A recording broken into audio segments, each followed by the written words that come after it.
Everything was ready for my grandson's first birthday party. I could hardly wait for him to arrive. I called my son to ask if they were on their way, but suddenly my daughter-in-law answered. She said one of the bitterest phrases I have ever heard. "We already celebrated the birthday yesterday. It was only for special people." I took those words as a huge insult. I swallowed hard and promised myself that things would not end like that. A week passed, and my phone rang. It was my daughter-in-law, desperate. "We've just been evicted from the house. Didn't you pay the rent?" After hearing her panicked, trembling voice, I simply replied, "Didn't I warn you? Now, let's see who the special people really are." My name is Helen, and at 62, I believed I had built a life on foundations of rock. I have always been a woman of firm principles, of a dignity my mother taught me to wear like a family heirloom, and of a stubbornness that, I admit, has often served more as blinders than a shield. The love for my family, especially for my only son, Ryan, and now for my little grandson, Luke, has always been the driving force behind all my actions, the melody that cradled my days. And it was for this love, a love I felt was as vast as the sky, that I decided to turn Luke's first birthday into an event that would be etched not just in photographs, but in the emotional memory of us all. I wanted him, one day, to look back and feel the sheer scale of my affection in every detail of that day. For 2 weeks that seemed to pass in the blink of an eye, and at the same time, an eternity of dedication, my house ceased to be my tranquil refuge and became the epicenter of an operation of enchantment. Every corner was considered, every decision weighed on the scales of the heart. The living room was transformed into a little starry sky, inspired by The Little Prince, the book I used to read to Ryan when he was a boy.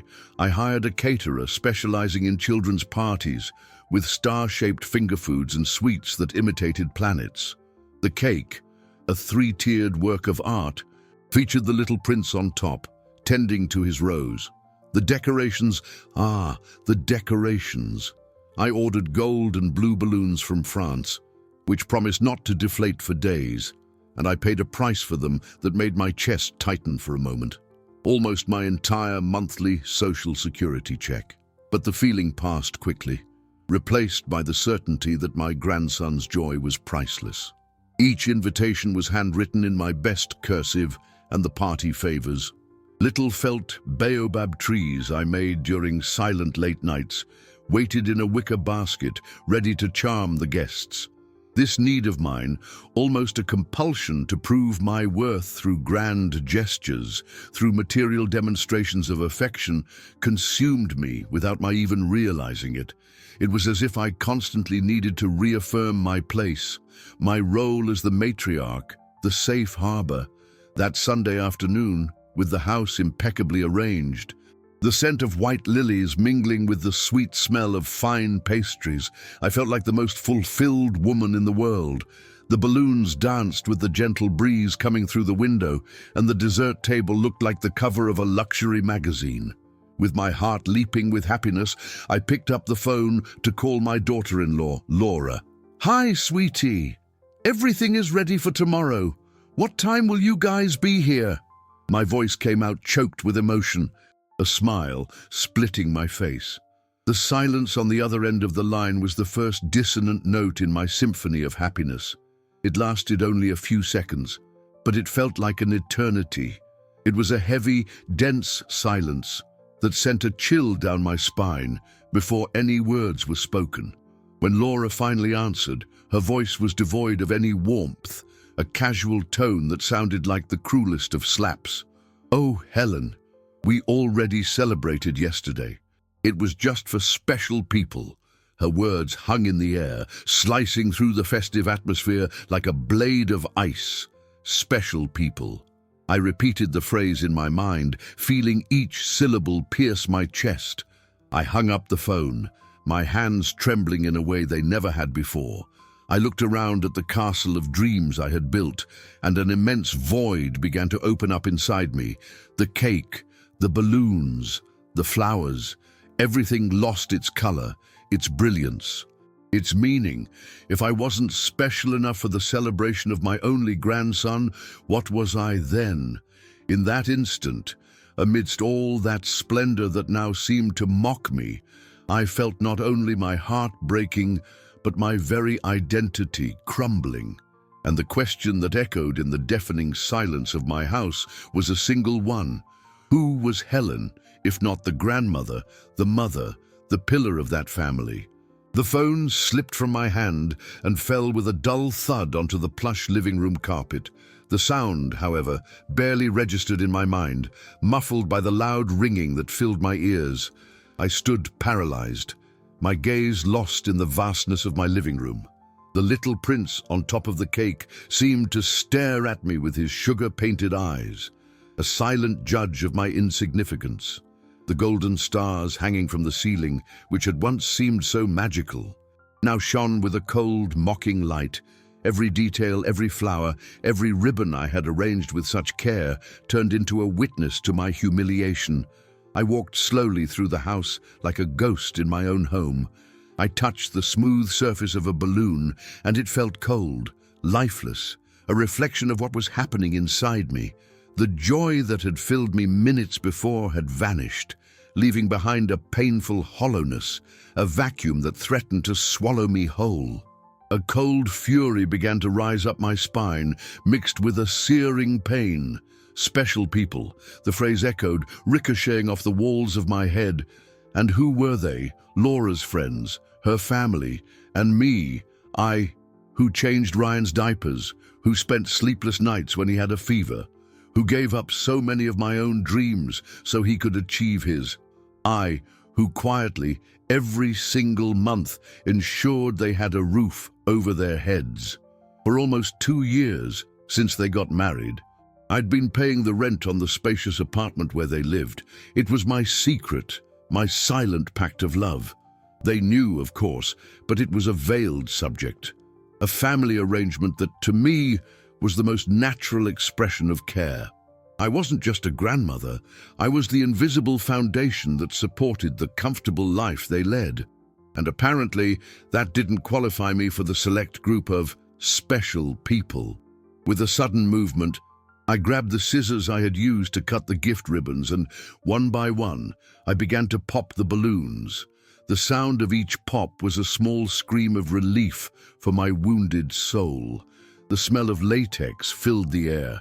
I went to the kitchen, got a large trash bag, and began tearing the decorations from the wall, throwing everything inside without a second thought.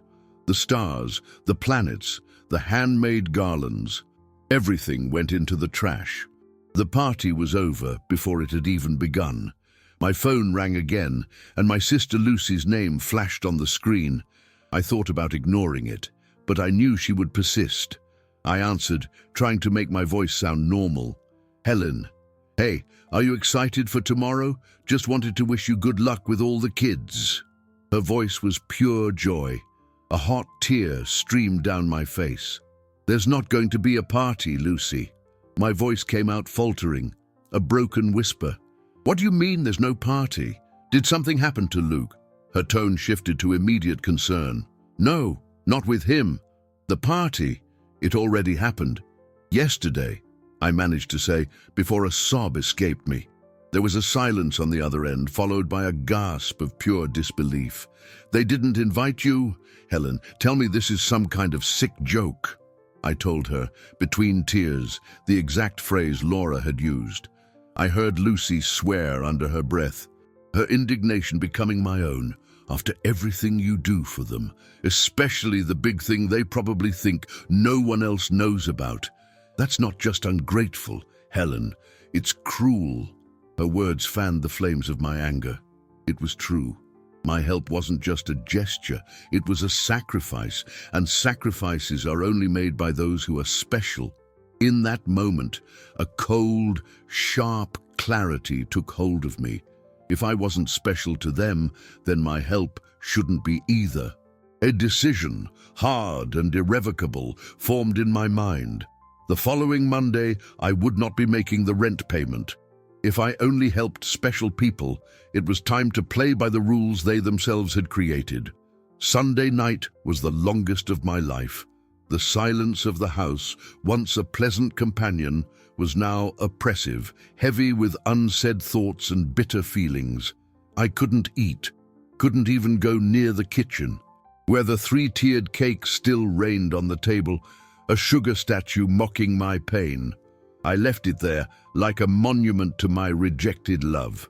With every passing hour, my decision solidified. It wasn't just anger or a childish desire for revenge. It was a matter of dignity, the same dignity my mother taught me to preserve. If I continued to support them financially after such a humiliation, I would be telling them and myself that my value was purely monetary, that my love could be bought and my respect discarded, and that I could not allow Monday dawned grey, a mirror of my state of mind. Normally, on the first business day of the month, the first thing I did was the online transfer to the account of Ryan and Laura's landlord. It was a ritual, a gesture that brought me a quiet satisfaction. But that morning, I walked right past the computer. Instead, I dedicated myself to dismantling the rest of the party. I called the caterer, cancelled the service, and paid the fee, explaining that the celebration had been postponed indefinitely. The woman's voice on the other end was understanding, but I felt my cheeks burn with shame. Then, with a heavy heart, I began to undo the party favors. I took apart the little felt baobab trees one by one, storing the material in a box. It was as if I were unraveling, thread by thread, the hope I had woven over the past few weeks. The following days dragged on. Tuesday, Wednesday, the silence from my son and daughter-in-law was deafening. No texts, no calls. It was as if our relationship had been erased with the same ease they had excluded me from the party. A part of me, a small, foolish part, still hoped that Ryan would call, that he would say it was all a terrible misunderstanding. But he didn't call. His absence hurt more than Laura's words. Ryan, my boy, the man I raised to be fair and loyal. How could he agree to this?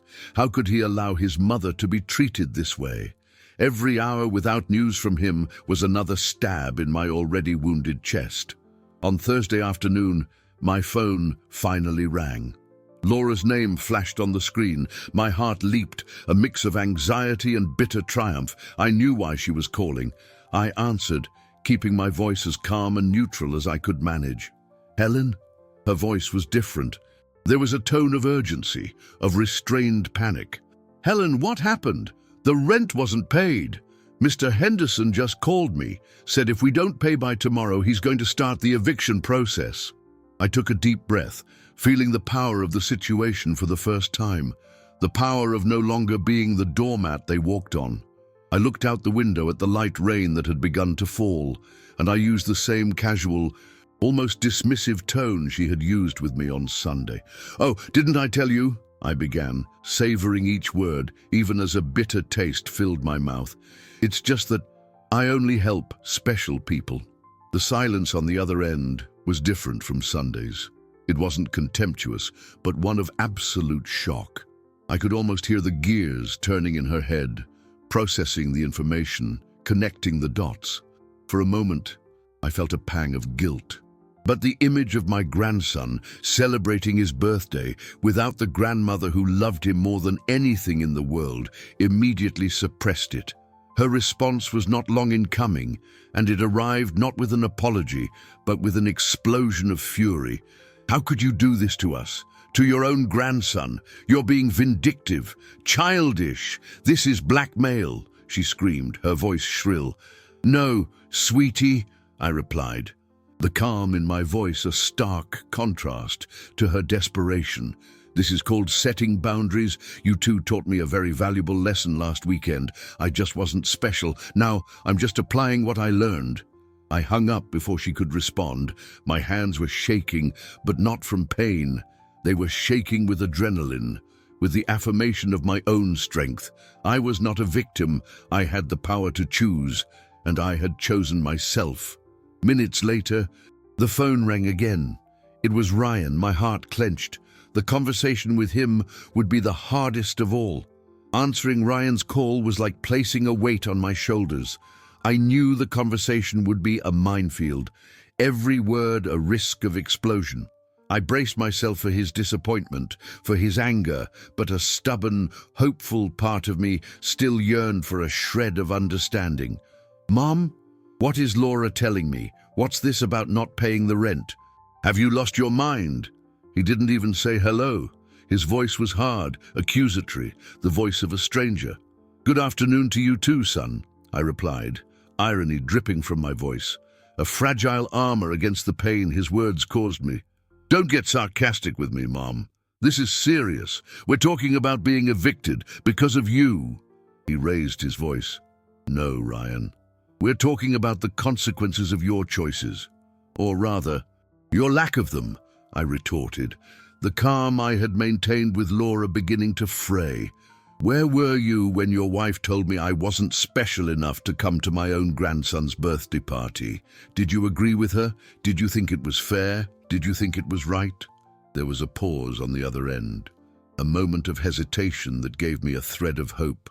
Maybe he didn't know everything. "Mom, Laura said it was just a small cake, a little thing at home. Just the three of us. She didn't want to bother you with preparations, knowing you were already planning the big party. She told me she explained that to you." His justification sounded weak, rehearsed. A bitter laugh escaped my lips. "A small cake? She didn't say that to me, Ryan," she said, and I quote, "It was just for special people." And she didn't call me to not bother me. She waited for me to call, overflowing with joy, to deliver the news like a punch to the gut, and you, it seems, believed the convenient version she told you, even if it was a misunderstanding. Mom, what does one thing have to do with the other? Using money to punish us. That's low. That's not the mother I know. His accusation hit me squarely. Maybe you don't know me as well as you think. My voice trembled, the hurt spilling over. The mother you know has spent her life putting herself second for you, always putting you first. The mother you know has worked since she was 16 and now uses her retirement to ensure her little boy has a standard of living he can't yet afford. And that mother, Ryan, is tired of being treated like an ATM with optional feelings. If my presence isn't valued, then my financial help won't be either. It's as simple as that.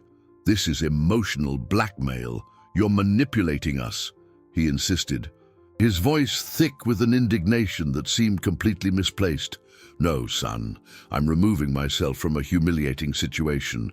You put me outside the circle of special people. I'm just accepting my place. Now, if you'll excuse me, I have to go. I have more important things to do than to argue the obvious." I hung up before he could answer, before the tears welling in my eyes could fall. I sat on the sofa and cried. I cried for the pain of exclusion, for the cruelty of the lie, but most of all, I cried for the disappointment in my son. The boy I taught to be loyal and just was accusing me, defending his wife even when he knew, deep down, that I was completely in the right. He was caught between two women, I understood that, but his choice to side against me, to not even try to hear my side of the story, broke my heart in a way Laura's words never could. That phone call wasn't about the rent. It was about the compound fracture in our relationship, and I didn't know if we could ever set it right. The following week was a blur of sadness and isolation. I barely left the house. My sister Lucy called every day, offering a shoulder to cry on and words of support that were my only solace. It was she who brought me the next piece of news, one that would add another layer of complexity and pain to the whole situation. She had heard it through a mutual friend who lived in their neighborhood. "Helen, you're not going to believe this," Lucy said, her voice low, as if she were afraid of my reaction. "Claudia, my friend, was talking to Ryan's next-door neighbor. She said there was no party at their apartment on Saturday, no cake, nothing. The apartment was quiet all day." I fell silent, processing the information. "What do you mean, Lucy? There was no party?" "No. According to the neighbor, they spent the whole Saturday at home, quietly.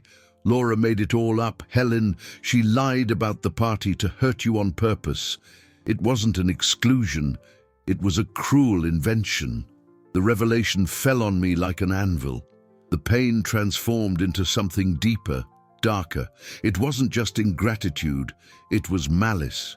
A cold, calculated lie, engineered for the sole purpose of hurting me. And the worst part, why? What could possibly be the reason for such cruelty? The image of my daughter-in-law, whom I had always treated like a daughter, completely dissolved, replaced by a stranger, a person capable of a malice I could never have imagined.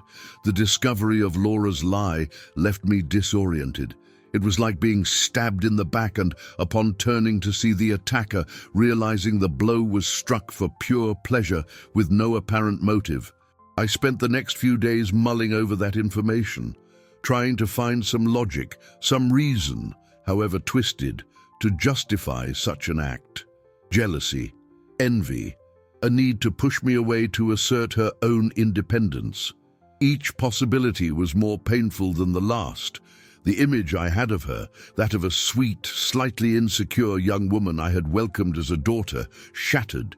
In its place emerged the portrait of a cold manipulator, someone who didn't hesitate to weave a web of lies to hit me at my most vulnerable point, my love for my grandson. The storm, however, was far from over. What followed was a sordid smear campaign. The news, as always, came through third parties, fragmented, distorted, but laced with venom. One afternoon I ran into a cousin, Susan, at the supermarket. The way she looked at me, with a mixture of pity and disapproval, was the first sign. She hesitated, but eventually told me, "Helen, Laura called Aunt Carol, said you've become very bitter, that you always used money to control Ryan's life, and that now, since they're trying to be more independent, you freaked out and kicked them out of their home." I felt the floor drop out from under me. So that was the narrative she was spinning. I wasn't the victim, I was the villain. The generous grandmother had been transformed into the controlling, bitter mother-in-law. My reputation, built over 62 years of honesty and integrity, was being systematically demolished by whispers and half-truths. At the family gatherings that followed, I felt the stares, the conversations that stopped when I approached. I saw cousins who once hugged me warmly now greet me with a formal nod. I, who had always been a unifying force, the host of Christmas parties, the advisor, had become an uncomfortable figure, an outcast within my own family. The most painful part was Ryan's silence. He didn't defend me, didn't deny the stories. His silence was a form of complicity, a tacit agreement with Laura's version. Our calls, when they happened, were short and perfunctory, focused on banalities. "Is everything okay, Mom?"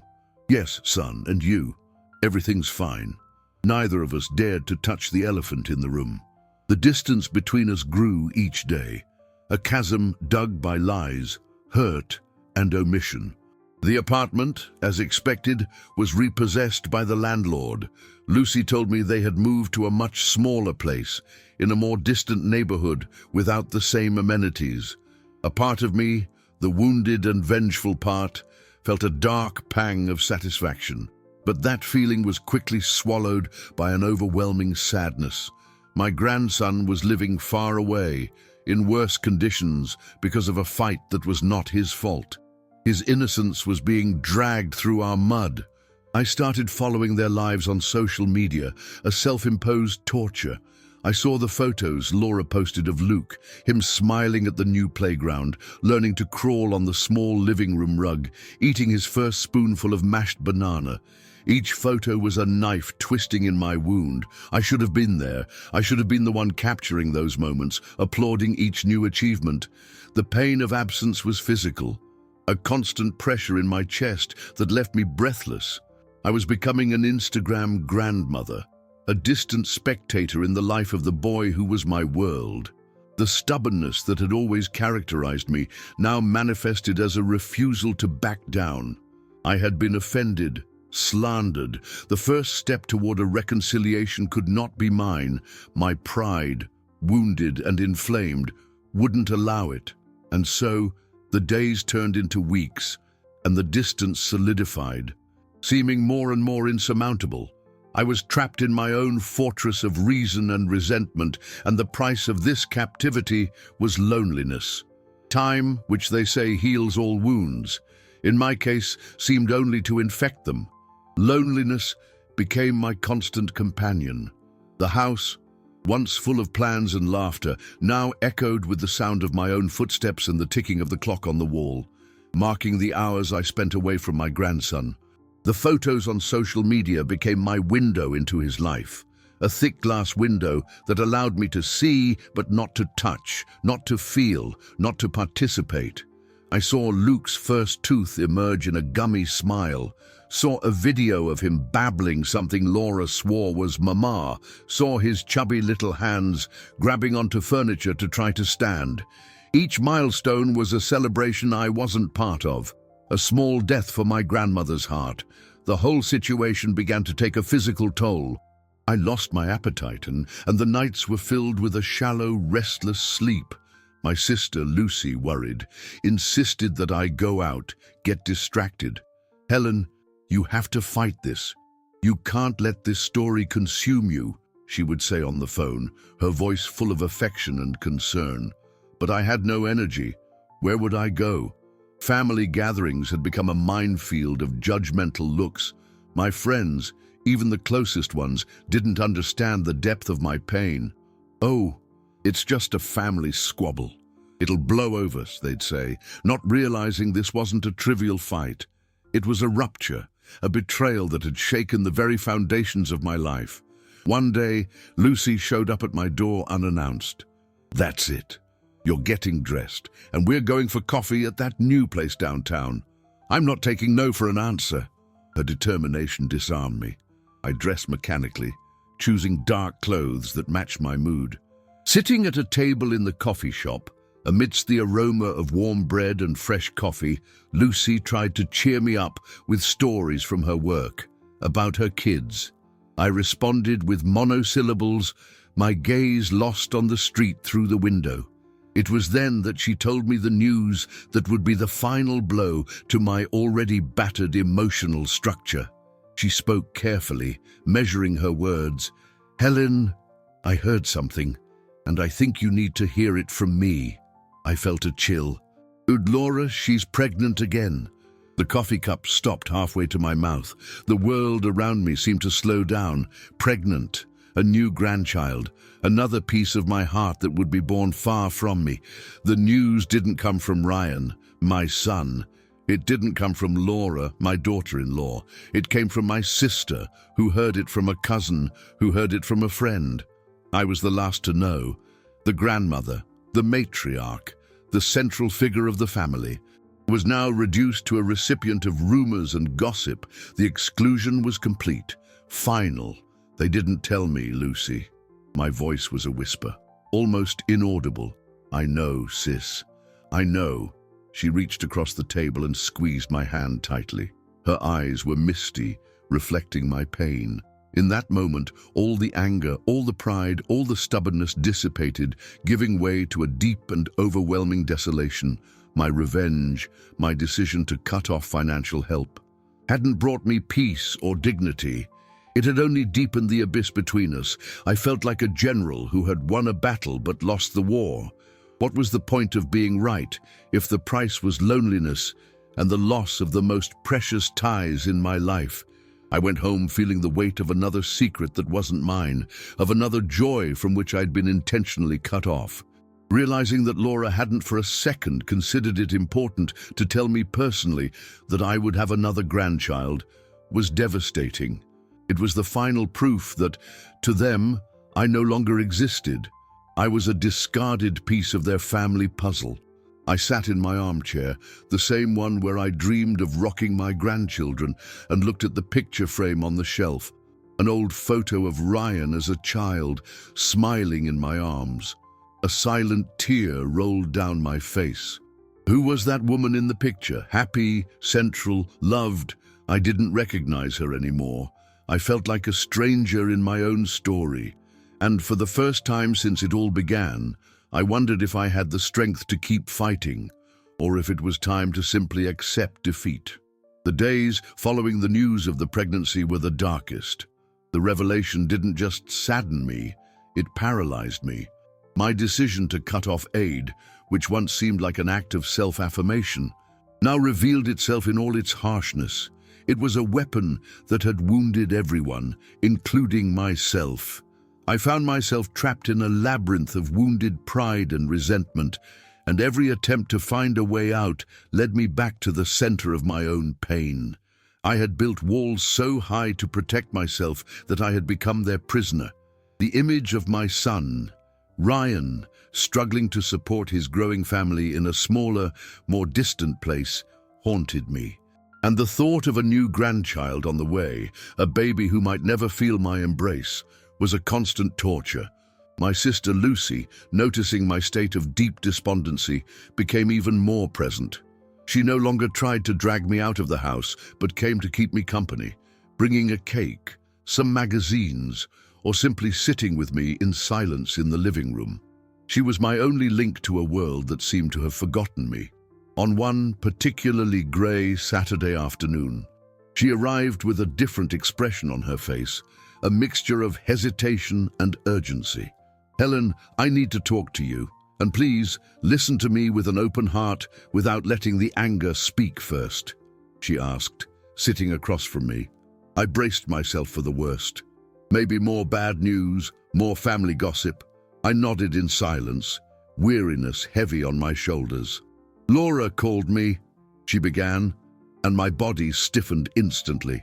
"She called last night, crying her eyes out. Helen." I remained silent, suspicion my first reaction. What did she want now? More money? To spread more lies? Lucy seemed to read my thoughts. It was nothing like that. She was desperate. She said she made the worst mistake of her life. She said she misses you, misses your cooking, your advice, the way you played with Luke.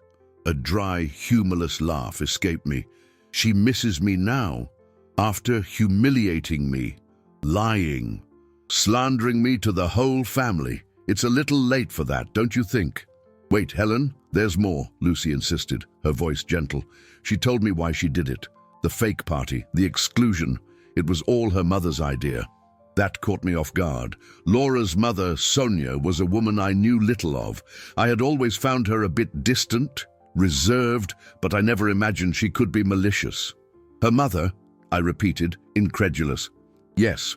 According to Laura, her mother was always very jealous of your relationship with them, of how close you were, how much you helped. She kept saying you were controlling, that you wouldn't let Ryan be the man of the house, that you were suffocating their marriage. She filled Laura's head with these ideas, saying she needed to assert herself, to set a boundary, to push you away so they could have their own family." Lucy's words began to paint a completely new picture. One I had never considered. Laura, being young, insecure, and wanting to please her own mother, ended up falling for it. The idea of the fake party was Sonia's, a way to give you a reality check, according to her. Laura said she regretted it the minute she hung up the phone with you that Sunday, but pride and shame kept her from going back. And when you cut off the rent, her mother convinced her that was proof you only wanted to control them with money. And that's when she started spreading the other stories to defend herself. I was stunned. The revelation fell on me not like an anvil, but like a bucket of cold water that woke me from a trance. There was a third player on this chessboard, a piece I was unaware of, moving the strings in the shadows, orchestrating our separation. My daughter-in-law wasn't the calculating villain I had imagined.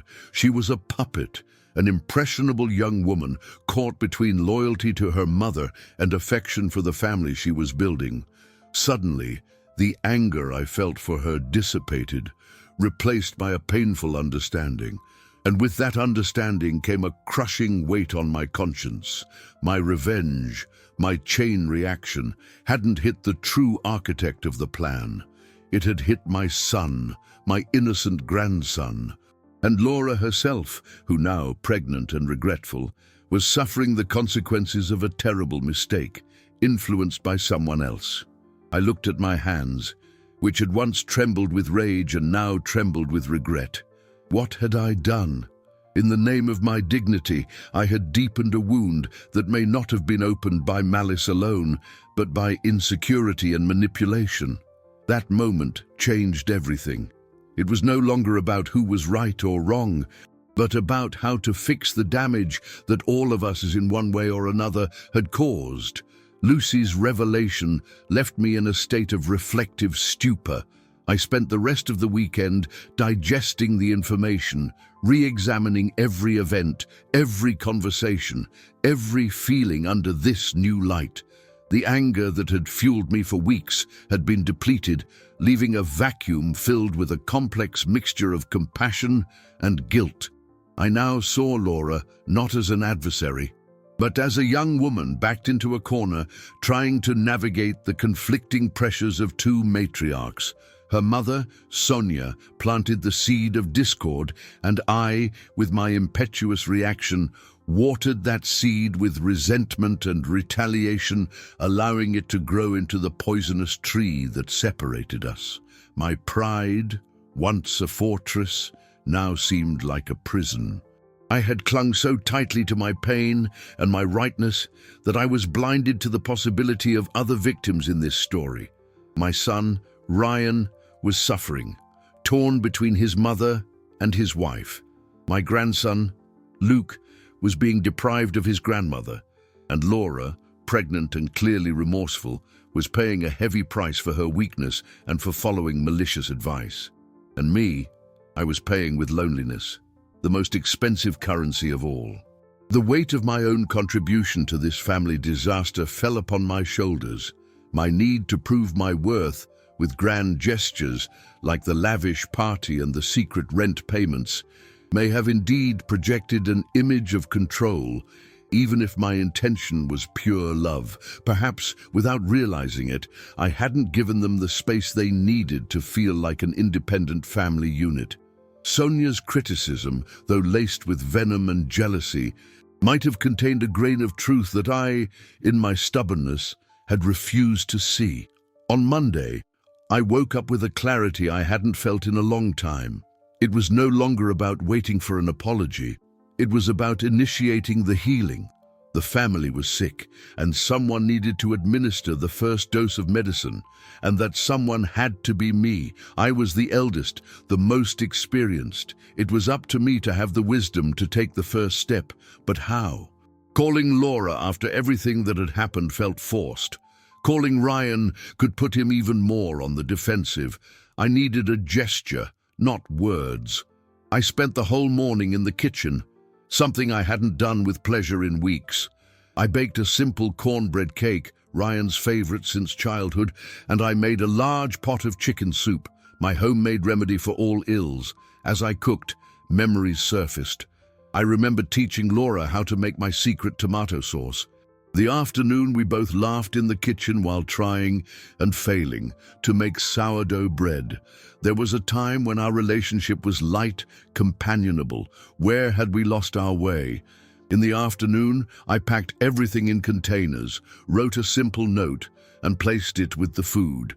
For you, with love, Mom, Helen. There was no apology, no accusations. Just a gesture of care, a bridge of affection extended over the chasm that separated us. I drove to their new address, a plain building in a neighborhood I barely knew. My heart ached as I saw the modest facade, so different from the comfortable condo where they used to live, thanks to me. I rode the noisy elevator up, my heart pounding. I stopped in front of their apartment door, the bag of food heavy in my hand. For a moment, I hesitated. What if they didn't accept it? What if they slammed the door in my face? The fear of rejection was paralyzing. I took a deep breath, gathered all the courage I had left, and instead of ringing the bell, I just left the bag on the doormat. I turned and walked away, without looking back. I had done my part. The seed of forgiveness was planted. Now, All I could do was wait and see if it would sprout. The drive home was silent, but my mind was in a turmoil. Every mile that separated me from that plain building seemed to heighten the uncertainty. Did I do the right thing? Would the gesture be interpreted as a peace offering or as a provocation? The lack of an immediate response was torturous. I got home, and the silence, once oppressive, was now charged with expectation. I glanced at the phone every 5 minutes, hoping it would ring, that a text would arrive. But the hours passed, and nothing. Afternoon gave way to evening, and the silence persisted. I began to doubt myself. Maybe my gesture was too small for the size of the wound. Or maybe, worse still, they had simply thrown the food away, a clear sign that the bridge I tried to build had been demolished before it was even crossed. I went to bed with a heavy heart, convinced my effort had been in vain. Stubbornness and pride, my old companions, began to whisper in my ear that I had humiliated myself, that I shouldn't have yielded. The next day, I woke up determined to move on, to accept that perhaps some relationships simply couldn't be fixed. I tried to busy myself with house chores, but my mind kept returning to the same unanswered question. It was mid-afternoon, while I was watering the ferns on the porch, that my cell phone rang. My heart leaped into my throat. It was an unknown number. I answered with a shaky voice. "Hello? Helen?" A formal female voice asked on the other end. "This is Dr. Adams' office, Dr. Miller's pediatric practice. I'm calling about your grandson, Luke." My blood ran cold. "Did something happen to him? Is he okay?" Panic seized my voice. "Calm down. He's fine. It's just that his mother brought him in for a checkup, but he has a high fever that won't break. Laura isn't feeling very well herself. It seems her blood pressure dropped. And Ryan is stuck in an important meeting and can't get away right now. She gave me your number. Could you possibly come down to the office to help us? She's alone and a bit shaken." Without a second thought, I dropped the watering can on the floor. "I'm on my way. Give me the address." I jotted down the information with trembling hands and flew to the car. The drive to the pediatrician's office felt like an eternity. My mind conjured the worst-case scenarios. Luke sick, Laura unwell, pregnant. Fear overcame any remnant of resentment or pride. The only thing that mattered was that they needed me. I arrived at the office and found the scene the doctor had described. Laura was sitting in a chair, pale, with her eyes closed. Luke was on her lap, his little face red and sweaty, whimpering softly. My heart broke seeing them like that, so fragile and vulnerable. I approached slowly. "Laura," I called out gently. She opened her eyes, and when she saw me, they filled with tears.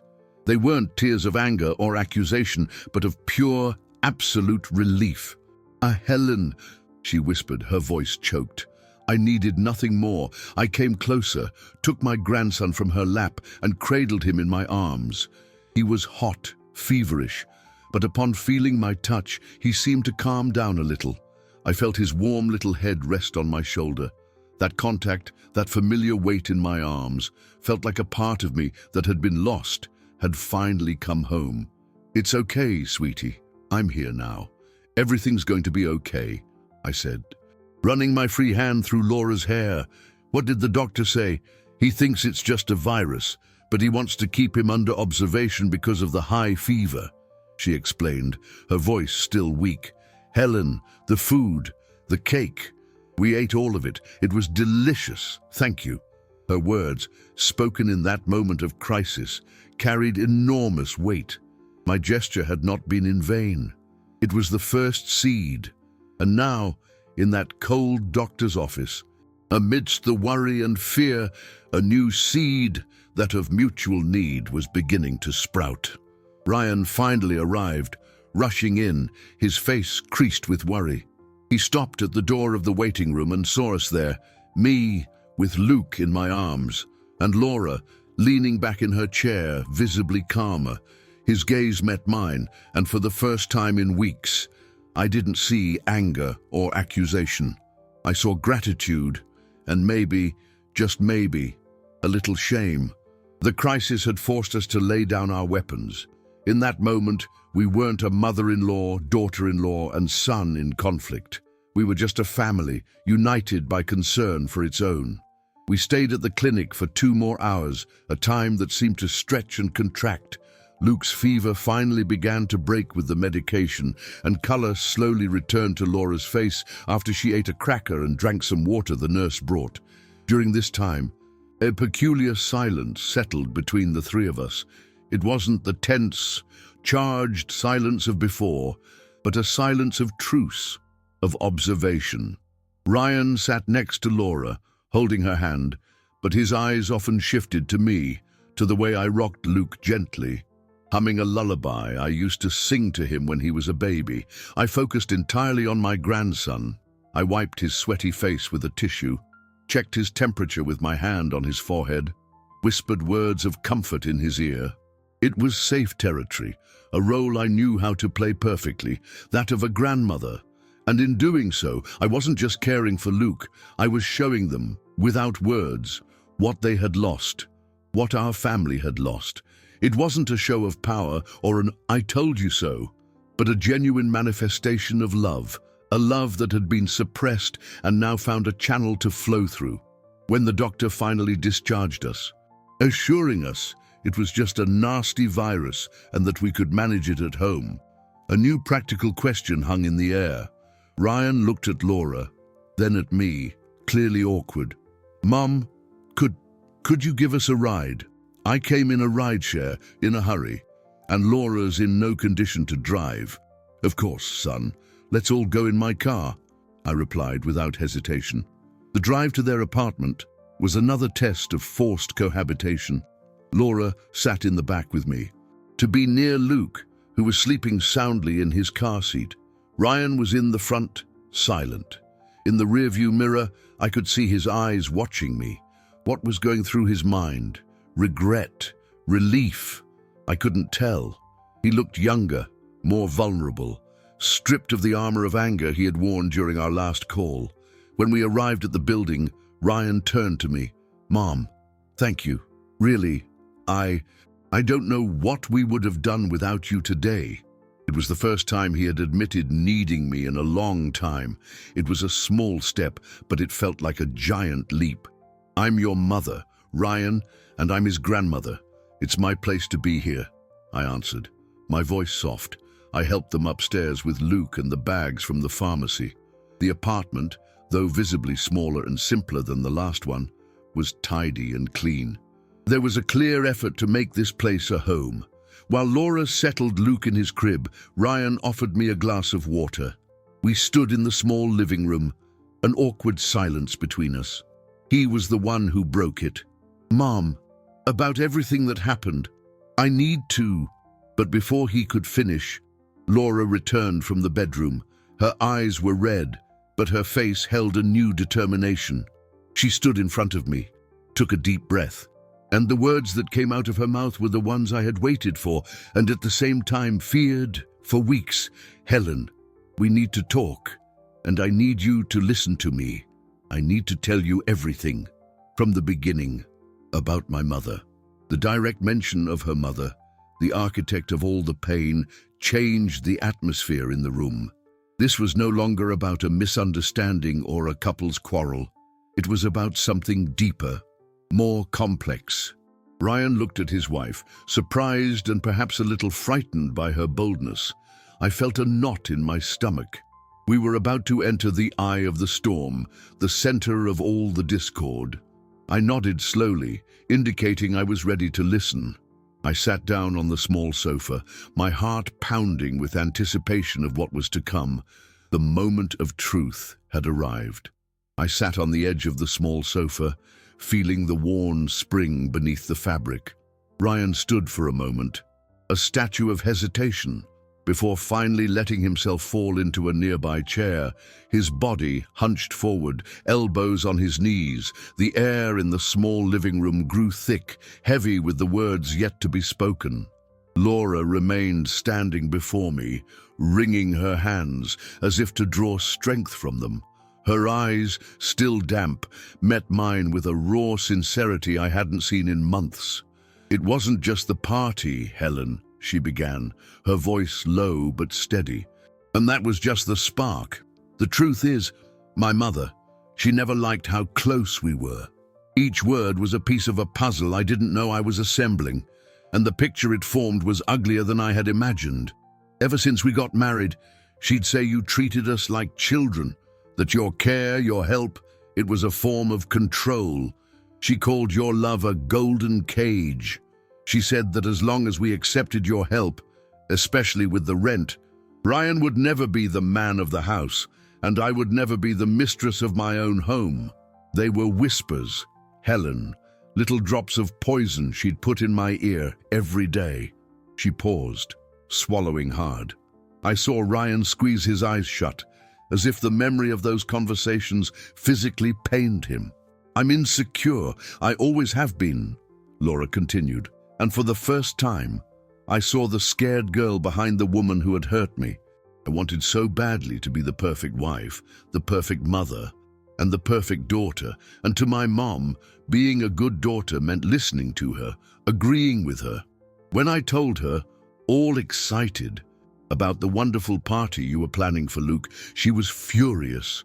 She said it was more proof that you were stealing our role as parents. It was her idea to invent the other celebration.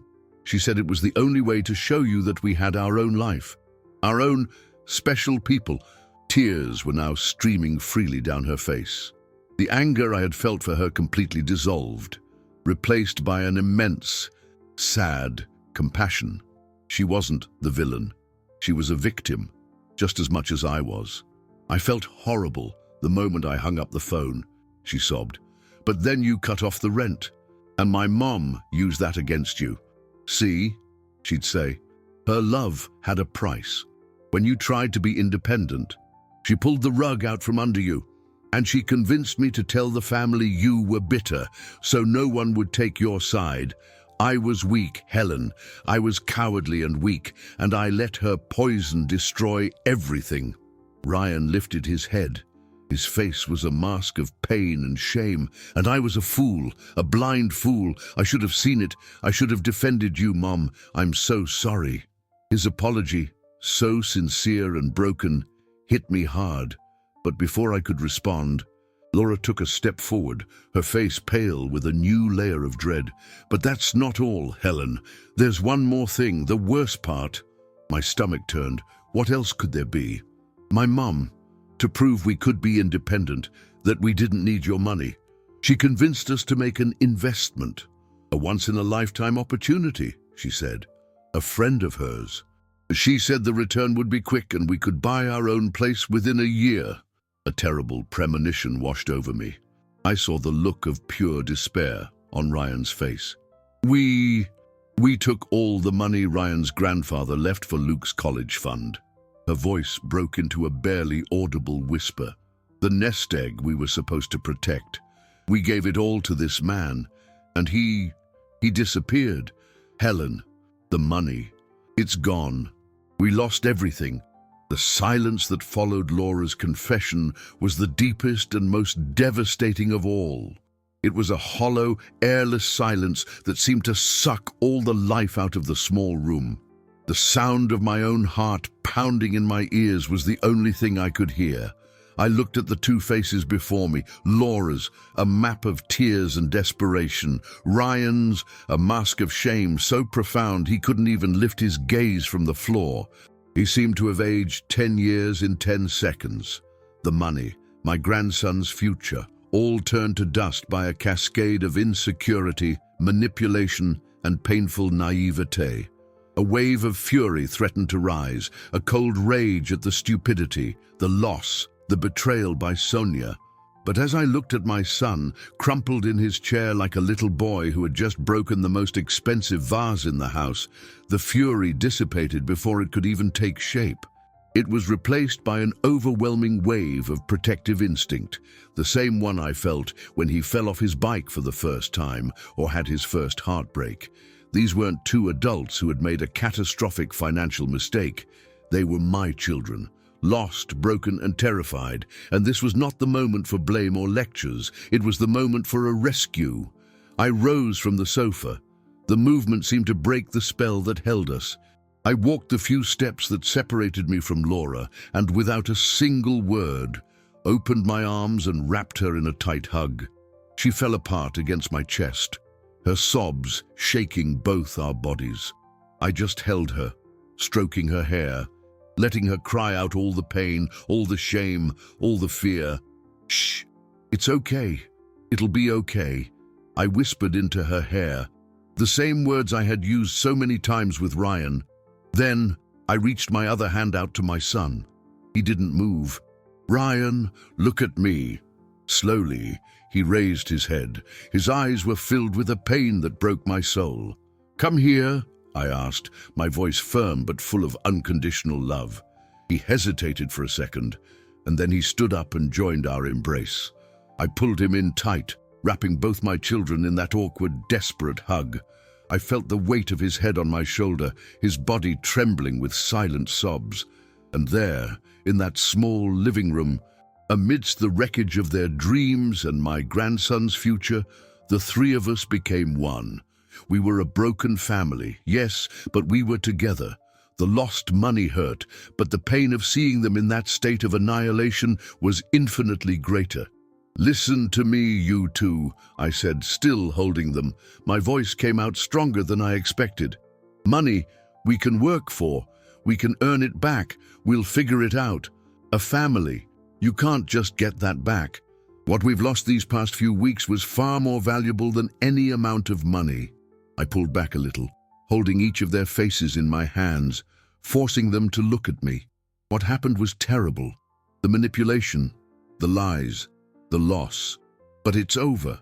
The blame ends here. The shame ends here. What starts now is the solution. I looked around the apartment that was a symbol of our separation and their disaster, and the decision came. Clear and unshakable as the morning light. There was no other option. There was no other way. "You are not going through this alone," I declared, my tone leaving no room for argument. "From today on, things are going to be different. And the first thing is, you're going to pack your bags." They looked at me, confused, their eyes swollen from crying. "You're coming home," I announced, feeling the weight and the truth of those words. "To my home." My proposal hung in the air, a lifeboat offered in the middle of a shipwreck. Laura looked at me, her eyes wide, a spark of hope fighting against the tide of exhaustion. But it was Ryan who reacted first. He pulled away from our embrace, his face closing off again, this time with the mask of wounded pride. "No, Mom, absolutely not," he said, his voice low and rough. "We made this mess. We'll fix it. I'm not going back to living on your dime. Not after everything." "This isn't about living on my dime, Ryan," I retorted, my voice calm but unyielding. "This is about survival. It's about giving this coming baby and Luke a stable environment. It's about giving you two a place to breathe and get back on your feet. My house isn't a handout. It's a safe harbor. It's our family's home, and you're part of it whether you like it or not." Laura intervened, her voice trembling but resolute. "Ryan, please. She's right. We can't do this alone right now. We need help. For Luke, for the baby, for us." He looked from his wife to me, the conflict written all over his face, the struggle between a man's pride and the crushing reality of his situation. I saw the stubborn boy who once refused to use training wheels, even after falling dozens of times. "It'll be temporary," I said, offering him a bridge his pride could cross. "Until you get reorganized, find a path. It's not a surrender, it's a strategy. And the first rule of a good strategy is knowing when to retreat so you can advance later." He finally gave in, a slow, defeated nod, his shoulders slumping in relief and resignation. The decision was made. In the days that followed, my house, which had been so silent and empty, was filled with the sound of boxes being dragged, furniture being assembled, and most importantly, Luke's laughter echoing through the halls. Seeing his crib set up in the guest room, his little clothes in the dresser next to mine, was the cure for a wound I didn't even know was still open. One evening, A few days after they moved in, Laura found me in the kitchen as I was making tea. She had a calm expression, a new strength in her eyes. "I called my mother," she said, point blank. My heart stopped for a second. I told her we lost the money. I told her we're living here, and I told her that, for a good long while, I don't want her to visit. I told her I love her, but that her influence nearly destroyed my family, and I need space to fix what she helped me break. I told her that when I'm ready, I'll reach out to her. But the decisions, from now on, will be mine and Ryan's. A wave of immense pride for this young woman washed over me. She wasn't hiding anymore. She was taking control, setting the boundaries that needed to be drawn. She was becoming the matriarch of her own little family. I just nodded, placing a hand on her shoulder. "You did the right thing, sweetie." That night, after everyone was asleep, I stood in the dark living room, listening to the soft sound of Luke's breathing on the baby monitor, the three-tiered cake, the imported decorations, the desire to prove my worth through grandeur. It all seemed so foolish, so distant. The real party was happening now. In the silence of this reunited house, my greatest wealth wasn't in what I could give, but in who I could shelter. The main conflict wasn't with Laura or Sonia. It was with myself, with my need to be special in a way money could buy. And the resolution came simply and profoundly. I already was special. I was the grandmother, the mother, the safe harbor. The silence in my house was finally filled, not with the echo of my loneliness, but with the gentle hum of a family being reborn. Today, 3 weeks after that terrible Sunday, we are celebrating Luke's real first birthday. The party isn't in my living room, which I once turned into a palace of ephemeral dreams, but in the small backyard, under the shade of my old maple tree. There are no imported balloons, just a few colorful, simple ones that Ryan and I blew up until we were out of breath, laughing like two kids. There is no three-tiered cake, but a chocolate cake made by 4 hands, mine and Laura's, with slightly crooked frosting that carries the sweet scent of reconciliation. The table doesn't look like it's out of a magazine, but it's full of life, of star-shaped sandwiches, fresh orange juice, and a genuine joy that no amount of money could ever buy. The special people are all here. My sister Lucy, with her knowing smile. A few cousins who now hug me with a renewed warmth, perhaps aware that the story they'd heard had more sides than they imagined. And most importantly, my small, imperfect family. Ryan is no longer tense. He's playing on the ground with Luke, making silly faces and getting the purest giggles I've ever heard out of my grandson. Laura moves through the party with a new confidence. We exchange glances over the heads of our guests, a silent understanding passing between us. Earlier, in the kitchen, as we were cutting fruit, her hand rested on mine for a moment. "Thank you, Helen," she said, and I knew she wasn't just thanking me for the party, but for everything. I look at them, my heart overflowing in a way the planned party, with all its splendor, never could have achieved.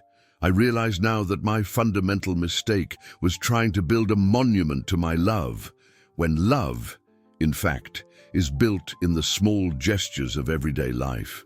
My need to be the provider, the unshakable matriarch, almost cost me the very thing I wanted most to protect. The pain of those weeks was a harsh but necessary teacher. It taught me that true strength isn't in never falling, but in knowing how to get up and, more importantly, how to help others get up with you.